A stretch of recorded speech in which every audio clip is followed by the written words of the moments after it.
Praise Lord Church. We welcome you to our online service. What a joy it is to come under the presence of God together as a family and worship His name. Amen. God is good. Why don't we close our eyes this morning and lift up our hands and tell Him, Lord, thank you, Jesus. Thank you for your awesome presence that's covering our place, Lord. Thank you, Jesus. We believe you are here in this place. You are here, Lord, knitting our souls together in spirit. Thank you, Jesus. Thank you, Holy Spirit. Have your way in us. Hallelujah. As we gather in this place today, Holy Spirit, come and have your way. Have your way. Yes, Lord. As we lay aside our own desires, sweep across our hearts with holy fire. Have your way. Have your way. Sing it.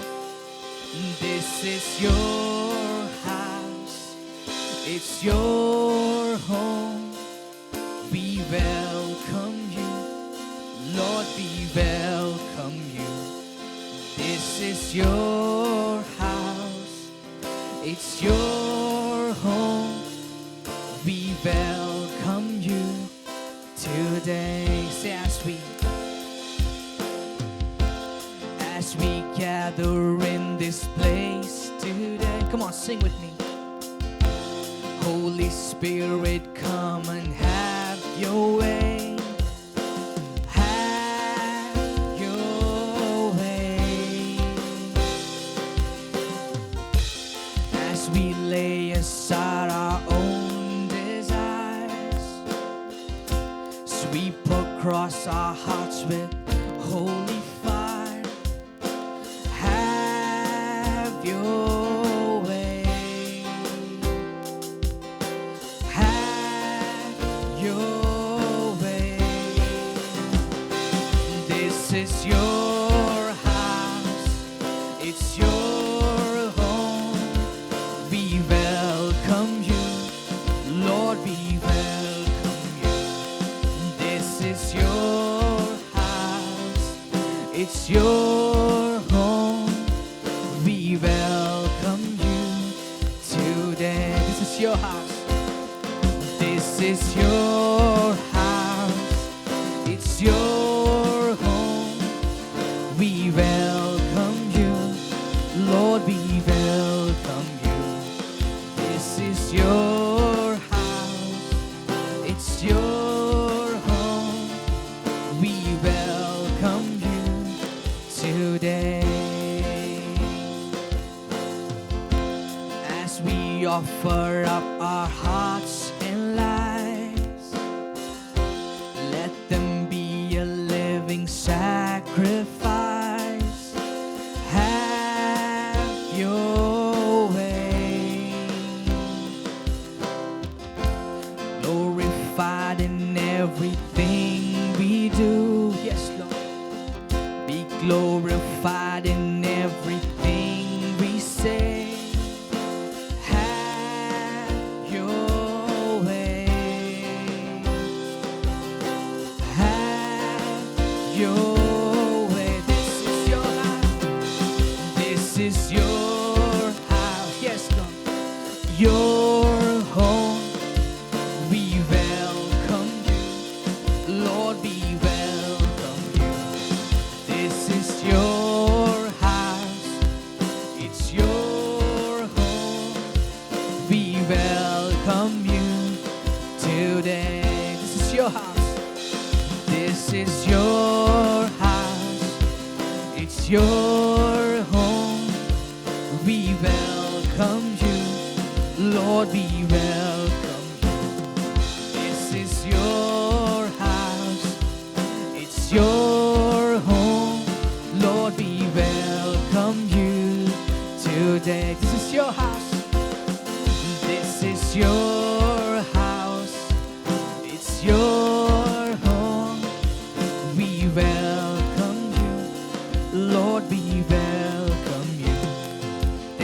is your house, it's your home. We welcome you today.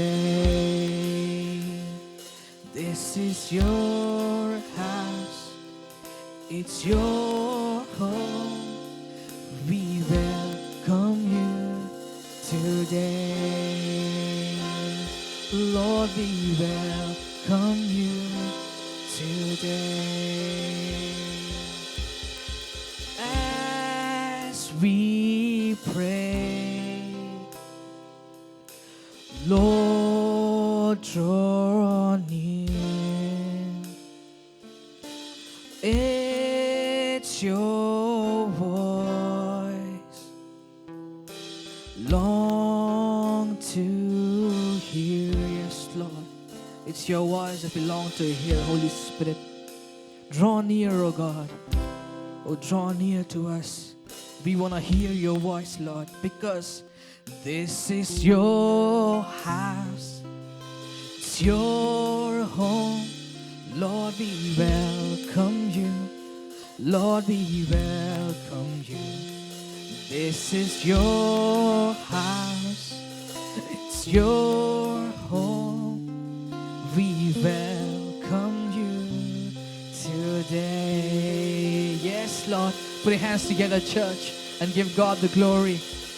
Let's welcome Him into our hearts this morning, into our circumstances, into our situations. Let Him have His own way in our lives. Thank you, Jesus, because His thoughts are greater than our thoughts. Let Him have His way in us. Have your way, Holy Spirit. We give everything into your hands, Lord. Thank you, Jesus. Hallelujah. Embolden us and encourage us. Be with us and bless us, Lord, as we commit our spirit unto you. In Jesus' name we pray, Lord. Amen. If we call to Him, He will answer us. If we run to Him, He will run to us. If we lift our hands, He will lift us up. Come now, praise His name, all you saints of God. Oh, sing for joy to God, our strength. Oh, sing for joy to God, our strength, our strength. Draw near to Him, He will heal with us. Give Him your love, He's in love with us. He will heal our hearts, He will cleanse our hands. If we rend our hearts, He will heal our land. Oh, sing for joy to God, our strength. Oh, sing for joy to God, our strength. Oh, sing for joy to God, our strength, our strength. If we call to Him, He will answer us. If we run to Him, He will run to us. If we lift our hands, He will lift us up. Come now, praise His name, all you saints of God. Come on, sing. Oh, sing for joy to God, our strength. Oh, sing for joy to God, our strength. Oh, sing for joy to God, our strength. Oh, sing for joy to God, our strength, our strength, our strength. Oh, our strength. Yes, Lord, you are our strength. You are our strength, Lord. We sing for joy because you are our rock. You are our strong. You are our defender. We worship you. We worship you. We lift up your name on high, Jesus, Jesus. Oh, sing for joy to God our strength. Sing with me. Oh, sing, sing for joy to God our strength, our strength. Come on, put your hands together, church, and give God the glory. Thank you, Jesus. Thank you, Lord. Thank you, Father. Thank you, Holy Spirit. You are worthy. You are worthy. Lord, you are worthy. You are worthy in this place. You are worthy, Jesus. Holy Spirit, you are our God. Thank you for the revelation. Come and fill our hearts with your love, Holy Spirit. We are desperate for you. Lord, we need you, Lord Jesus. Hallelujah, hallelujah, hallelujah. Oh, Jesus, Jesus, Jesus, Lord, thank you.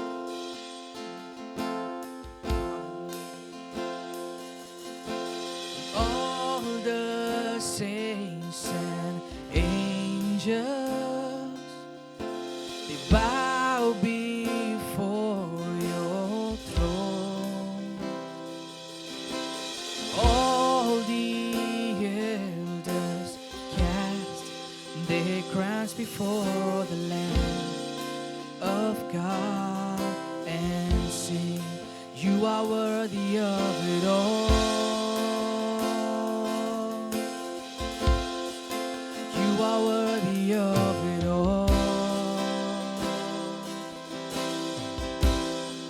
For from you are all things, and to you are all things. You deserve the glory.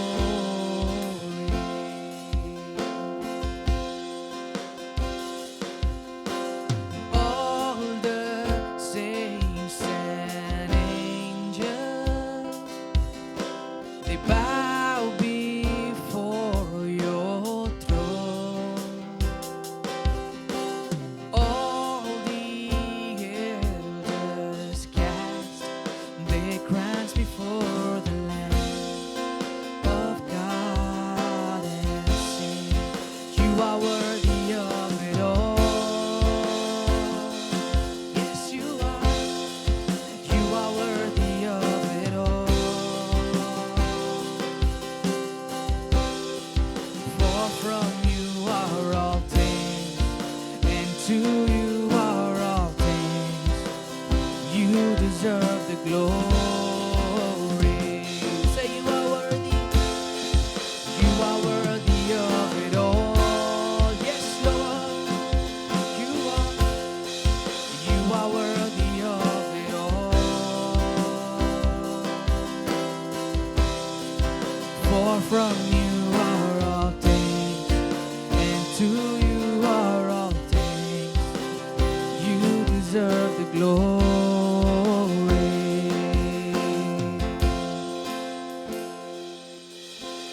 Day and night, night and day, let incense arise. Day and night, night and day, let incense arise.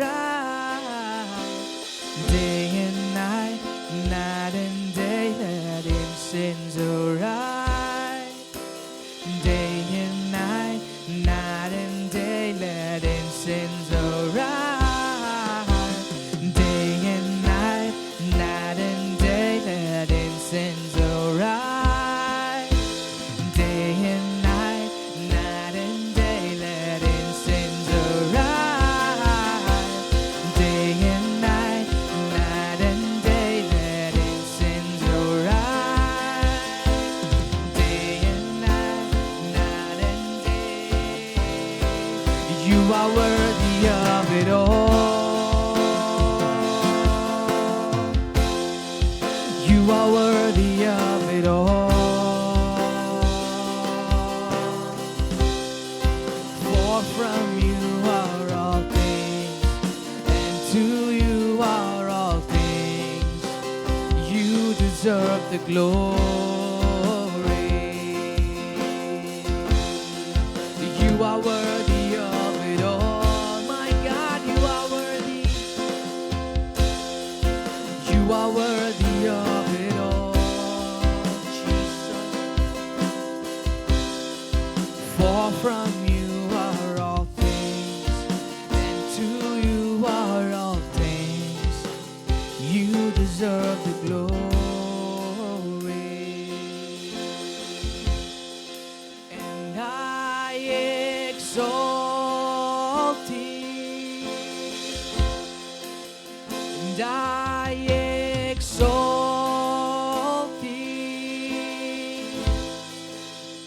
and I exalt thee.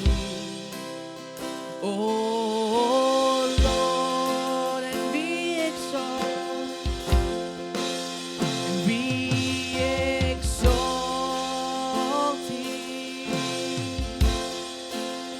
we exalt thee, we exalt thee, oh Lord. You are worthy of it all. Come on, lift up your hands and say, you are worthy of it all. Every voice is now lift it up. For from you are all things, and to you are all things. You deserve the glory. Oh, hallelujah. You deserve the glory, Lord. You are worthy in our world. You are worthy in our place. You are here, Lord. You are worthy. You are our King. We lift up your name on high. We lift up your name on high, Jesus. Thank you, Jesus. Have your way in us, Holy Spirit. Have your way in us, God. As we surrender everything, Lord, have your way in us. We give you the first place, Lord, for you are our highest adoration. Come on, church. Can we learn to tell him, Lord, you are our highest satisfaction, Lord. Nothing can satisfy our hearts in this world. Only you can. Because you are our heart's desire. You are our only desire, Lord. And let your desires become my desires. Let your dreams become my dreams, Lord. This is my prayer this morning. Have your way in me, Holy Spirit, as we commit everything into your hands. Take control, guide us and lead us. Even as your word comes, speak to us. Speak straight to our heart, Lord. We surrender our lives. We give everything into your hands. All the glory, all the honor belongs to Jesus. In Jesus' mighty name we pray. Amen and amen. What a wonderful time of praise and worship. The presence of God is manifesting wherever we are worshiping Him. He loves to dwell in the praises of His people. I want to welcome you to this amazing service, this time of worship and the Word. And we know that this is going to change your life. We are in a wonderful series where we're talking about the friendship of the Holy Spirit, and this is an amazing place to connect at this very time in your life. God is going to speak to you and change your life forever. If you are ever in Bangalore, we want to invite you to join with us in our services at church. We have 11 a.m. English service. Join with us. We will celebrate the goodness of God together. And we assure you that you're going to have a wonderful time in the Word and in the presence of the Lord. And if this is the first time you're joining us online, there's a number on your screen. If you could text hello to the number, we would send you our devotional blogs and a few video clippings to keep you encouraged all through the week. Come on, let's get to the Word today. We are in this amazing series, which is more than a series. This has helped each of us look at the Holy Spirit from a different perspective and in fact, go on to cultivate a living, thriving relationship with Him. A victorious Christian life is defined by our relationship with God based on the relationship we have with the Holy Spirit. A victorious Christian life is defined by our relationship with God through the person of the Holy Spirit. But sadly, in modern Christian circles, we don't hear of the Holy Spirit like we should. And in Christian circles, there is now a new Trinity. It's God the Father, God the Son, and God the Holy Scriptures. Now, we've got to know that the Word is not greater than the author. The author is always greater than the Word. See, the Holy Spirit chooses to flow in the dimensions of the Word. The Holy Spirit limits Himself to move within the confines of this book. Like the dove in the ark, was released through the window in the ark, and it came into the ark through the window. The window speaks of the word and the dove speaks of the Holy Spirit. The Holy Spirit will speak to us and commune with us in the confines of the word. But the dove is a picture of the Holy Spirit, and the window in the ark is a picture of the word of God. You see, even though the Holy Spirit confines himself to, the limits of the word, so that we can feel safe when he speaks to us. Because you see, if he doesn't speak through the word and if he speaks through every other channel, we would be deceived by evil spirits. So the Holy Spirit chooses to stay in the confines of his word. But even if that is the case, even though this is the case, the author is always greater than the book. The Holy Spirit is the one who wrote the book. We know from scriptures, 2 Timothy 3:16, we read that the scriptures are God-breathed. Now, when you see God-breathed, they are God-inspired. The breath of God is the Holy Spirit, is Ruach HaKodesh. He's the Holy Spirit. Ruach is breath.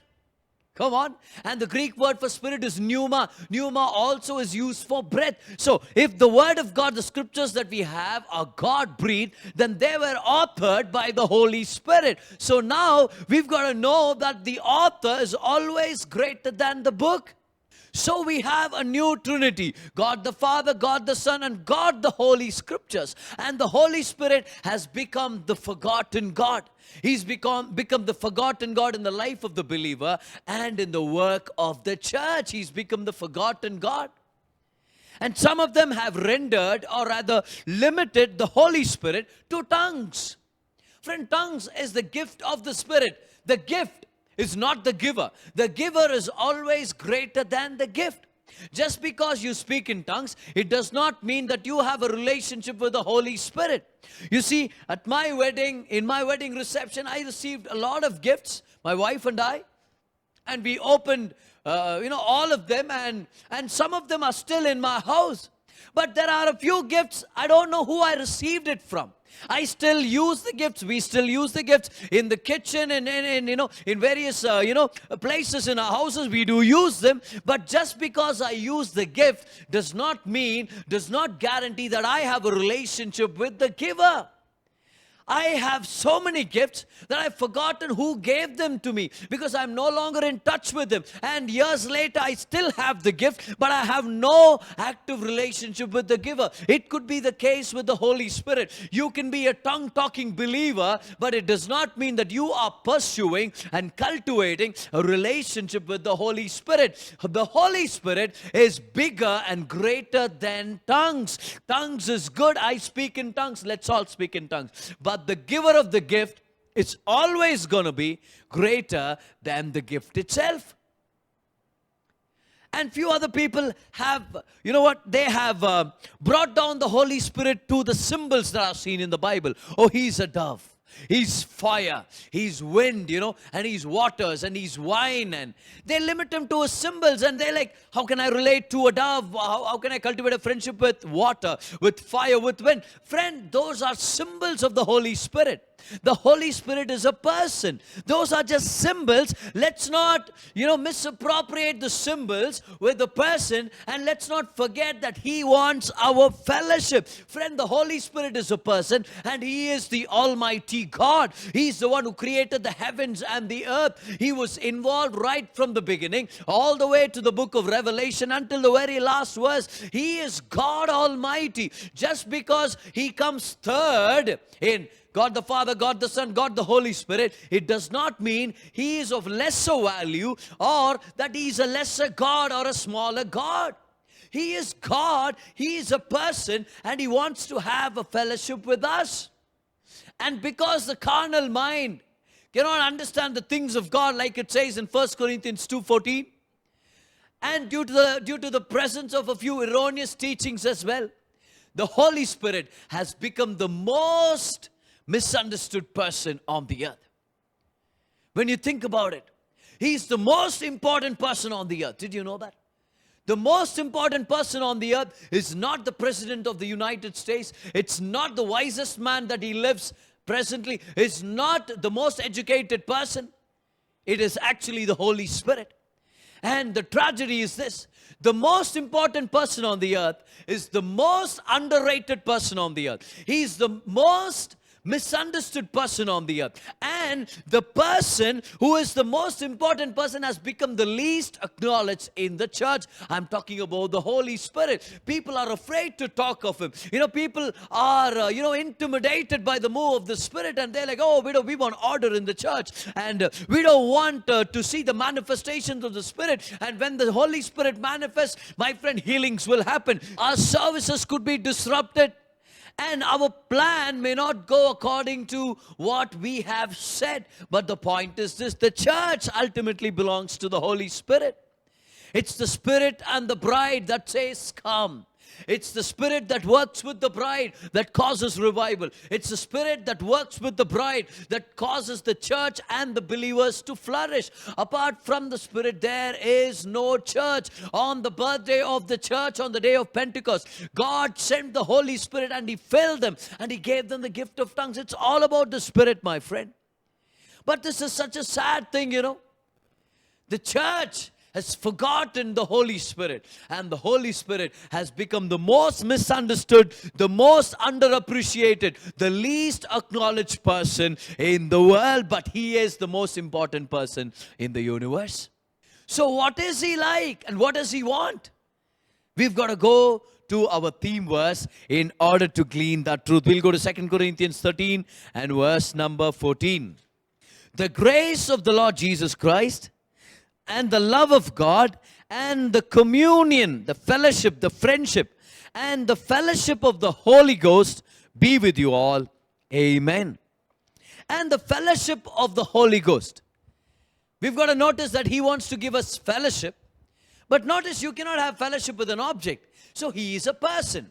When Jesus introduced the Holy Spirit, He says, I will send to you another comforter.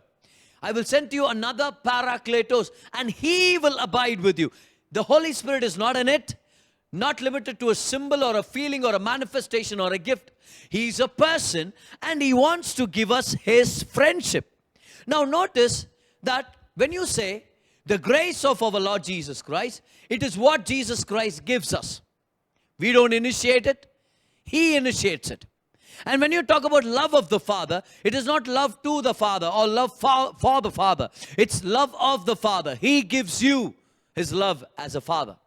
And when you talk about fellowship of the Holy Spirit, it is not we trying to, bind up or patch up a friendship with Him. It is He coming to us, offering us His friendship first. He initiates it. In other words, the Holy Spirit wants to be your friend more than you want to be His friend. The Holy Spirit wants to commune with you more than you want to commune with Him. The Holy Spirit wants to have fellowship with you before you even sort out who the Holy Spirit is. He wants to have a friendship with us. That's why Jesus used the word Parakletos. Now, para means very close. Kletos means one called. So Greek scholars would say called to one side. I would say called to be very close to your side. In other words, the Holy Spirit has a calling. Yes, we all have a calling. Each of us have a calling. And my calling is to be a pastor, a preacher. That's what I'm doing right now. But the Holy Spirit has a calling. He has a calling to be close to you and me. The Holy Spirit is a person, and He wants to have friendship with you. You want to know who the Holy Spirit and what He wants with us really? Friend, this is the answer. He's a person. He is God Almighty. But He's there today with us to cultivate a friendship with us. He wants to be our friend. Where is God the Father today? He's seated in the heavens on a throne. Where is Jesus Christ today? Where is God the Son? He's seated at the right hand of the Father. But where is the Holy Spirit? He is the one on the earth today to commune with us, to connect with us, and to relate to us. And here we are looking at God the Father, where are you? And Jesus, come back soon. But we forget the person of the Holy Spirit. And He's there to be close to us. He's always been there. Friends, even at the beginning of creation, we see the Holy Spirit hovering over the waters when the earth was dark, void, formless, and empty. What happened? The Holy Spirit was waiting for the word to come forth in order to bring out something amazing. That's what the Holy Spirit is doing today. He's hovering over the earth to find people's lives that are formless, void, and empty. And He wants to lead them to Christ. And He wants to, enlighten the gospel in their hearts. And He's trying with every person on the earth, my friend. He's leading every unbeliever to Christ.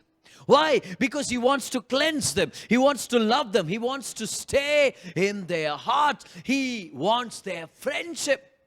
He longs for friendship. That's why we read in Deuteronomy chapter 4 and verse number 24. For the Lord thy God is a consuming fire, even a jealous God. He's a jealous God. What kind of jealousy is this? Isn't jealousy a negative trait? But did you know that there's something called godly jealousy? We read about in 2 Corinthians 11:2. Paul says, I yearn for you with godly jealousy. What is godly jealousy all about? Godly jealousy is about God going after what belongs to Him, what rightfully belongs to Him. See, God is jealous, and the reference here is that God is a consuming fire. You know what? Fire is a symbol of the Holy Spirit. It's talking about the Holy Spirit. The Holy Spirit is jealous over you and me.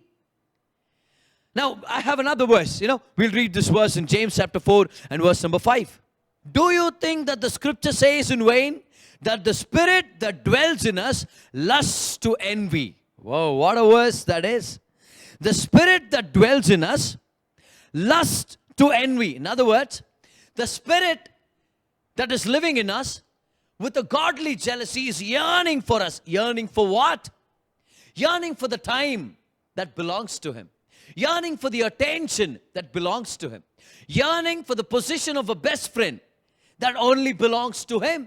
James 4:5 again. The spirit that dwells in us lusts after us. He's jealous after us. The Holy Spirit jealously desires for you and me. Come on, raise your hand and say this statement. The Holy Spirit jealously longs for me. See, this godly jealousy is like, if I see my wife going on a date with another man, now I know that's not going to happen. But if I see my wife going to date with another man, the feelings that I will have for her will not be the evil kind of jealousy where I want to disturb her or destroy her. My heart would go out for my wife, my lover, and I would protect her from the other person because she rightfully belongs to me. I will say, that's my wife.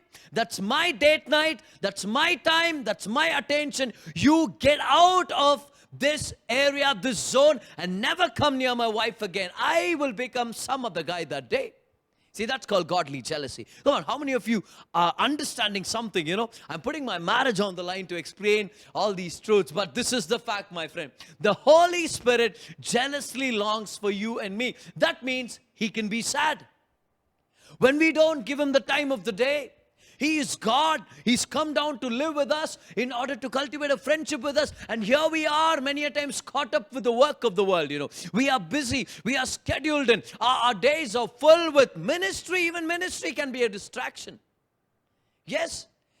Just because you are doing the work of the Lord does not mean that you are in touch with the Lord of the work. You can be doing the work of the Lord, my friend, but make sure you get connected to the Lord of the work, because the Lord of the work is always bigger than the work of the Lord. You've got to come to the feet of the Lord Jesus Christ through the person of the Holy Spirit and say, I want you, Lord. I need you. I need your friendship. I need your communion. Holy Spirit, I need you. And sadly, the truth is, we have made the Holy Spirit sad. Even in the past, yes, the Holy Spirit can be sad. How can that happen? He's a person. He is the God who created emotions in us. Don't you think God who put the emotions in us has emotions? Don't you think the God who gave us the ability to feel pain, sadness, and sorrow and joy Himself has all these attributes? He does. God is a joyful God, and many a times the Holy Spirit has been saddened by our actions and our motives. Yes, from the Bible, I'm going to show you 4 ways how the Holy Spirit can be saddened in our lives. 4 ways in which the Holy Spirit has been sad in our lives. Yes, the Holy Spirit can be sad. Number one, the Holy Spirit can be blasphemed. We'll go to Matthew chapter 12 and verse number 31. Therefore I say unto you, all manner of sin and blasphemy shall be forgiven unto men.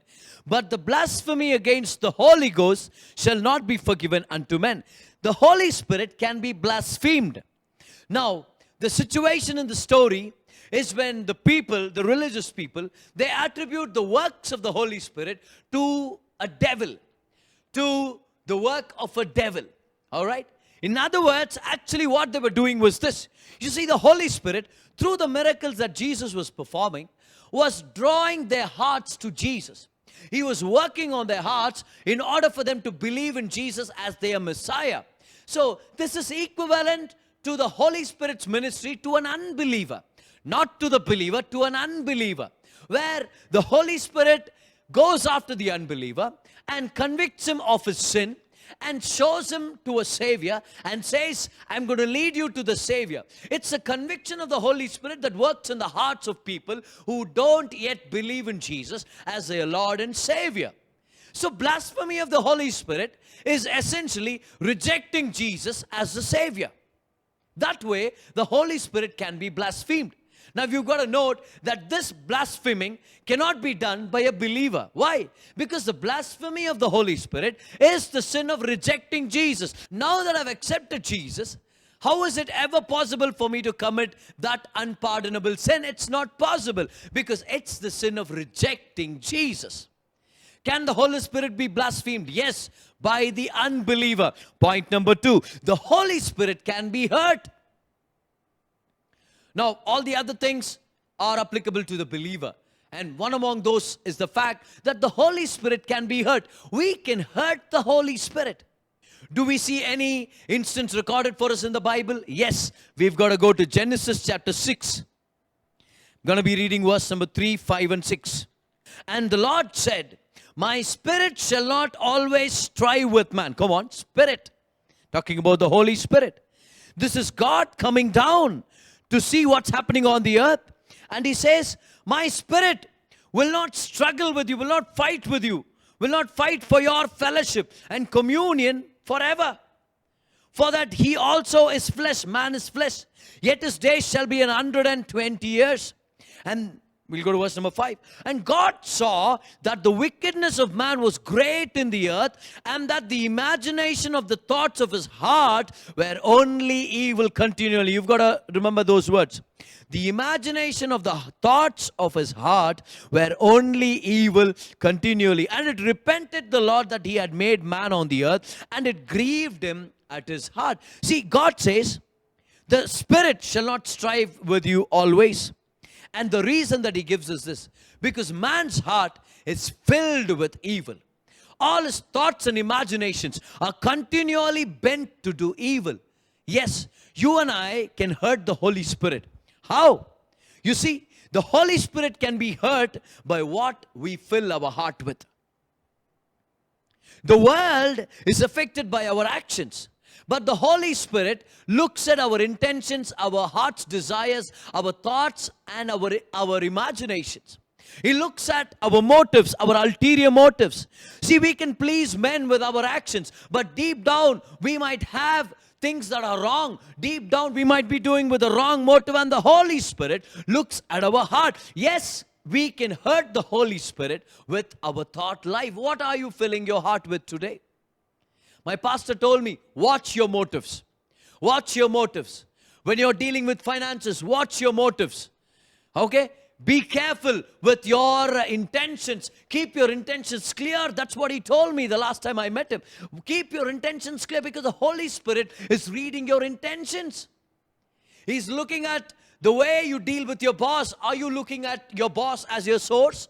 Or are you looking at the Holy Spirit as your source? When it comes to living a holy life, what would you choose? Do you want to, experience pleasure from the ways of the world? Or would you experience extreme pleasure in the presence of the Lord? What are your motives? I strongly believe that our dominant thoughts can either assist or resist the Holy Spirit.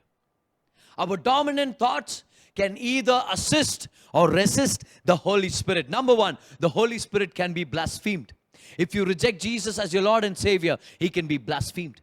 But now that you've received Jesus as your Lord and Savior, if your heart is fully evil, and everything about your thoughts and your imaginations is about you living for yourself, and you trying to save your own self, and you want to backstab people and talk negative things about people, and you want to do things with ulterior motives, with negative motives and intentions, the Holy Spirit is not pleased with us. He is hurt by what's in our heart.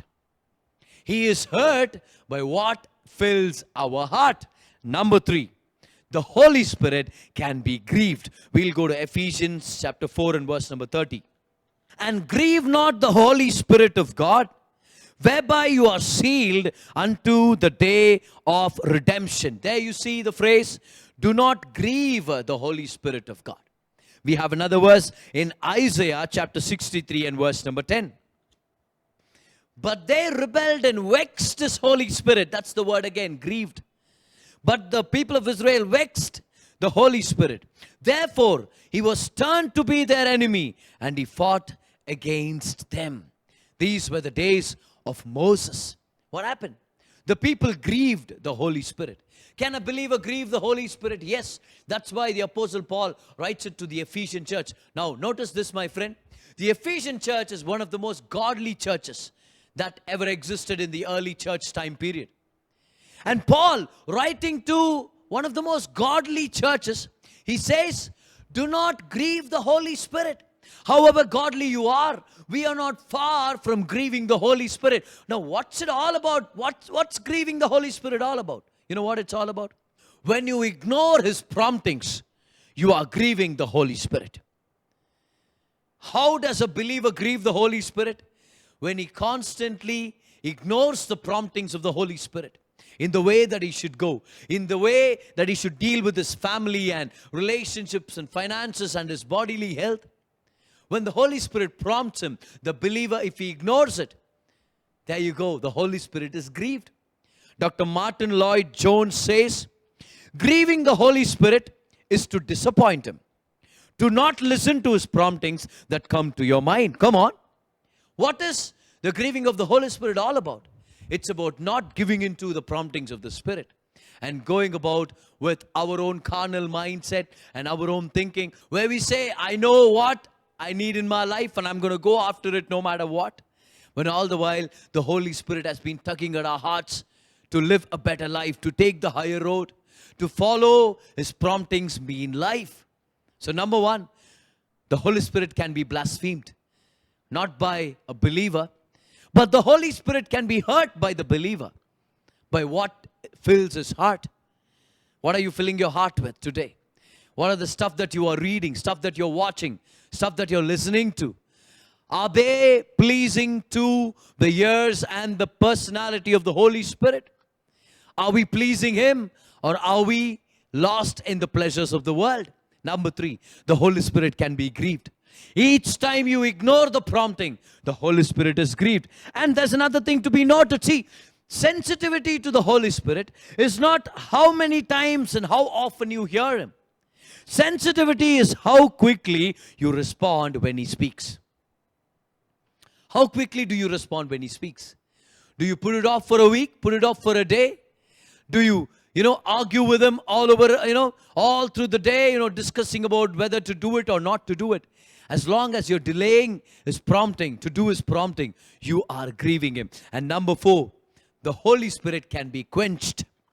Yes, He can be quenched. In other words, the fire can be put out. How?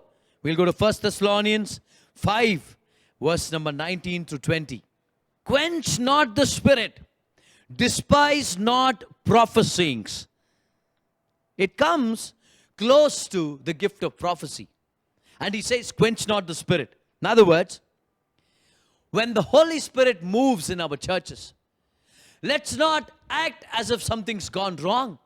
There have been so many people who are resisting the power of the Spirit.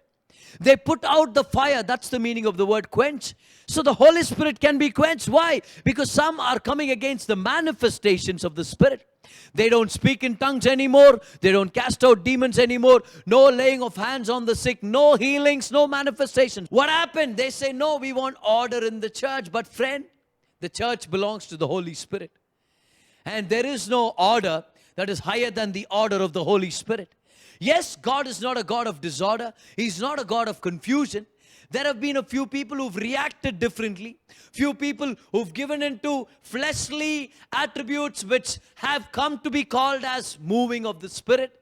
We've been deceived, yes, on a few occasions where we've looked at a few things that have been wrong, let's be honest. But the Holy Spirit is gentle. He's powerful as well. He has gifts of the Spirit that He needs to be manifested in the church so that people can be healed and delivered. Friend, if you want to be a friend of the Holy Spirit, you have to embrace Him and not be ashamed of Him. Instead of being afraid of people's opinion, instead of being terrified of demons, I think one thing that we've got to be afraid of is grieving the Holy Spirit and quenching His Spirit. Can the Holy Spirit be sad? Yes. Number one, He can be blasphemed. When you reject Jesus, He is blasphemed. Can the Holy Spirit be hurt by a believer? Yes. By what fills our heart, the Holy Spirit can be hurt. Point number 3, the believer can grieve the Holy Spirit by not, being sensitive to His promptings, by not obeying His promptings, not surrendering their ways to the Holy Spirit leading. Point number 4, can the Holy Spirit be quenched? Yes. When you despise the gifts of the Spirit, when you put down people who flow in the gifts of the Spirit, and when people start calling names, oh, that's demon, oh, that's disorder in the church, oh, that's religious fanatic, oh, that's crazy, that's chaotic. When you give labels such as those, not realizing that the Holy Spirit is genuine and there is a genuine move of God that brings revival, you know what happens? You are quenching the Spirit. Friend, the church belongs to the Spirit. The Christian's life belongs to the Spirit. There is no victory to a Christian apart from the presence, the power, and the leading of the Holy Spirit. A victorious life is characterized by the presence, the power, and the leading of the Holy Spirit. And just like how a body is dead without the Spirit, so is the church. The church is dead without the presence, the power, and the leading of the Holy Spirit. For once I thought that was my own revelation. But this is what I read from what Saint Augustine wrote many years ago. He said, what the soul is in our body, the Holy Spirit is in the body of Christ, which is the church. In other words, he's saying, just like how the soul has to remain in the body in order for the body to be active and alive, the Spirit of God needs to be in the body of Christ, or we would be dead. Dead when it comes to the fruit of the Spirit. Dead when it comes to evangelism. Dead when it comes to the ministry of the Spirit that needs to flow out of the church and bring people in. Friend, we don't know what we are missing. You know what we are missing? We are missing the presence, the power, and the leading of the Holy Spirit in the life of a believer and in the work of the church. That's what we need. Some of us have lived without this for so long that we don't know what we are missing. Come on. Has it happened to you before? You missed an item for a very long time. Then one day you realize, hey, something is missing, but I don't know what's missing. That's what is happening to the church. The church has been missing the presence, the power, and the leading of the Holy Spirit. So much so that we have forgotten what we are missing because we have forgotten the Holy Spirit. We have sidelined the Holy Spirit. And we are having church. How can you sideline the birthday boy and cut a cake celebrating a birthday and bursting balloons? How can you celebrate a birthday party when you have sidelined the one who is celebrating the birthday? That's what's been happening, my friend. How can we have church without the Spirit? Sadly, we've lived this way for a very long time. We don't know what we are missing.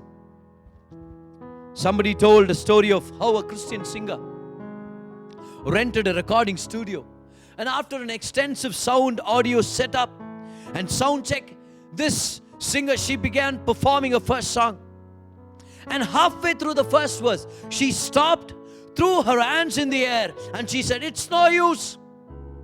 Turn it off. Turn it off. He's not here. The Holy Spirit, His presence is not here." So she called a few friends into the studio. They started praying with her for 15 minutes in the audio studio. Come on. And they started praying. And this is what they did. They walked around in the audio studio and they took some oil and started dabbing all the instruments with oil. And she started singing again. And halfway through the first two lines, she stops mid and she says, "No, He's not here. I cannot feel the Holy Spirit." So they stop again. They start praying again for 15 minutes. And now it happens not just once or twice. It happens 3 times. And after dabbing all the instruments and the mixers and the microphones with oil, she starts singing the 4th time. And by this time, the sound engineer is, it's getting on his mind, He's getting annoyed. His equipment was getting greasy. And as she began recording for the 4th time, he noticed that the reverb on her monitor has been switched off. It's the reverb, it's the echo effect, right? So he switched it on, and at this point she began to sing, and she threw her hands up in the air and said, "Hallelujah, there He is. The Holy Spirit is in the house." And the sound engineer did not have the heart to say, "Lady, it was only the echo." She didn't know what she was missing, my friend. We think we are missing an echo, but we actually are missing the power of the Holy Spirit. We think, if only we can have extra gadgets in the church, people would start coming to church. No. We miss the Holy Spirit and His presence and His moving. We think, if only we can get a guest preacher from another town, our churches will be filled. If only we can have crusades like before. If only we have prayer cloths and prayer oils. If only we have larger screens and better looking pastors. If only we have better suits and better carpets and better church facilities and auditoriums. Oh no, my friend, we don't lack better programs. We need the basic. We need the person of the Holy Spirit. Like the singer in the recording studio, we have missed the Holy Spirit for so long that we don't know what we've been missing. We think it's the echo, but no, we are missing the presence of the Holy Spirit, His power and His leading. Friend, without the Holy Spirit, there is no church. And you know what? Without the Holy Spirit, there is no preaching. There is no only motivational speaking. Without the Holy Spirit, there is no gathering of the people of God. There is only a club of people who call themselves Christians. Without the Holy Spirit, Christianity becomes just another religion where people get together to celebrate a festival once a year or twice a year. Without the Holy Spirit, there is no church, there is no Christian life, there is no victory. And friend, many things have crept into the church because they are a substitute for the presence, the power, and the leading of the Holy Spirit. Did you know that? Leonard Ravenhill says, alcohol is the devil's substitute for the Holy Spirit, and entertainment is the devil's substitute for the joy of the Holy Spirit. What have you substituted for the Holy Spirit today? Is it social media? Social media, has it become a substitute for the Spirit's fellowship? If you have failed to use social media only as a tool, and if you've started surviving on the likes and the comments and the number of friends that you have, friend, you are living in a fake world. And you are substituting the Spirit's intimacy with social interaction. Has Facebook substituted the fellowship of the Holy Spirit? Has Instagram taken the place of intimacy with the Holy Spirit? Has YouTube taken the place of the universal creator God called Holy Spirit and His presence in your life? Let not social media take the place of the Spirit's fellowship in our life. We need the Holy Spirit. We need His power. And we need His presence. We belong to Him. Our lives belong to Him. Hallelujah. Come on, put your hands together. Give God the glory. Yes, the Holy Spirit is who we need. His power is what we need. His presence is what we need. His prompting is what we are after. Let's surrender to Him. Let's abide in Him. Let's seek to cultivate a friendship with Him. Father God is in heaven. Jesus is seated at his right hand, but the Holy Spirit is here in our midst because he wants our friendship. Amen. Are you a friend of the Holy Spirit? If not, you can begin to cultivate it starting today. And you can go back to all the teachings from our last 8 Sundays and get them all soaked in your heart so that you will live a life that is close to the Holy Spirit. Amen. Put your hands together. Give God the glory. Stand to your feet wherever you are. Come on, throw your hands up in the air and say, thank you, Jesus. Thank you, Heavenly Father. Thank you, Jesus. Thank you, Jesus. Oh, Holy Spirit, we thank you. Holy Spirit, we love you. Oh, Risha Bradikaluna Mamdo Rimakrabanda Leni Moradira. Via Sharabanduna Vikabariandulo. Yal Sharini Mola Deri Anko Rikabala Duni Yamdala. Holy Spirit, fill us wherever we are. Holy Spirit, touch our lives, Lord. Holy Spirit, fill us with your presence. Oh Lord, may we not just be people who make noise on Sundays, who gather together to listen to a message. May we be people who pursue a relationship one-on-one. May we be people who cultivate a friendship with the Holy Spirit. Oh, hallelujah. Thank you, Holy Spirit. Thank you, Holy Spirit, for your presence here. Thank you, Holy Spirit. I want you to make a commitment today and say, I am going to be the friend of the Holy Spirit. I will pursue a fellowship with the Holy Spirit. I will cultivate a relationship with the Holy Spirit. Thank you, Holy Spirit. Thank you, Holy Spirit. Thank you for your presence here. Thank you for your promptings. Thank you, Holy Spirit. Thank you, Lord. Let's partake in the Holy Communion at this moment. Take the body of the Lord and the blood of the Lord in your hand as we pray and declare and partake in the Lord's table. Come on. Thank you, Jesus. Thank you, Heavenly Father. Thank you, Jesus. May your name be glorified. Thank you, Heavenly Father. Lift up the body of the Lord. Declare with me. Say, Lord Jesus, for by your stripes I am healed. For by your wounds I am made whole. For by your stripes no more sicknesses or diseases. No COVID-19 near my home in Jesus' name. Receive his body for you in faith.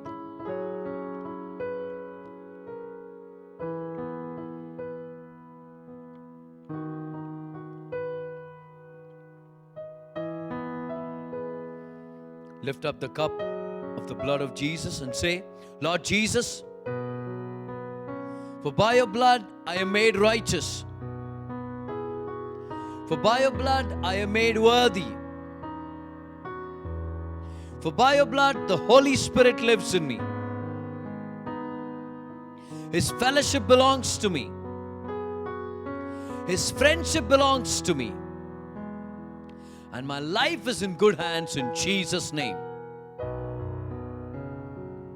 Receive his blood for you in faith. Thank you, Jesus. Come on, raise your hand wherever you are. Start praising him and glorifying him. He deserves all the glory. Thank you, Jesus. Thank you, Heavenly Father. Thank you for this amazing series where we saw wonderful truths about friendship with the Holy Spirit. May we be friends with the Holy Spirit, Lord. Heavenly Father, thank you for an amazing time of praise and worship. And we remember the word, and we will know that the Holy Spirit is the most important person in our lives, Lord. Thank you for your grace and your goodness. Holy Spirit, lead us more into your fellowship. Lead us close to you, Lord. Draw us close to you with your love and your grace. Holy Spirit, we need you. We want to know you more. May your name be glorified. All through this week, we want to thank you for all the blessed additions you've got in store, for all the open doors you've got in store. May your name be glorified and magnified. In Jesus' name we pray. And the people of God said, Amen. Raise your hand. Receive the benediction. May the grace of our Lord Jesus Christ, the love of the Father, the fellowship of the Holy Spirit be with us all. Amen and amen. Hallelujah. Come on, give him a clap offering. He deserves all the praise. He is with us forever. And this message is going to be a blessing to so many people that you are going to pass the link to. Share it with many of your friends and your relatives. Let them be blessed as well. But remember, God, the Holy Spirit is here on the earth today to be your friend, and He wants to be close to you. And Until we meet next week with an amazing message, I want you to remember that God is on the throne. He's working on your behalf, and we are praying for you. God bless you.